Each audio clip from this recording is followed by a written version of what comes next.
রাজনৈতিক দল নিবন্ধন আইন 90-এর বি ধারা, যেটিকে আমরা কালা কানুন হিসেবে চিহ্নিত করেছি, আন্দোলন করছি, সংগ্রাম করছি, প্রতিবাদ করছি, সেই 90 এর যে কালা কানুন রয়েছে সেটিকে সম্পূর্ণ বাতিল করতে হবে। এছাড়া স্বতন্ত্র প্রার্থীদের জাতীয় সংসদ নির্বাচনে অংশগ্রহণের জন্য যে 1% অগ্রিম ভোটার তালিকা প্রণয়ন বা ভোটার সমর্থনের প্রদানের যে বিধান রয়েছে, এটি 92-এর 1-এর গ ধারা, সেটিকে সম্পূর্ণরূপে বাতিল করতে হবে। কারণ এটি সরাসরি আমাদের গণতন্ত্র, বাক স্বাধীনতা, আমাদের নিরাপত্তা, আমাদের সংবিধানের সাথে সাংঘর্ষিক। এটি সংবিধানের মৌলিক বিষয়কে অস্বীকার করে, বৃদ্ধাঙ্গুলি দেখে। এটি একটি কালা আইন, এটি গণতন্ত্র বিকাশের পথে অন্তরায়।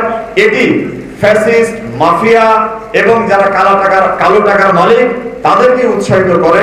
আমাদের গণতান্ত্রিক যোগ্যতা সম্পন্ন মেধাবী জনবান্ধব ভবিষ্যৎ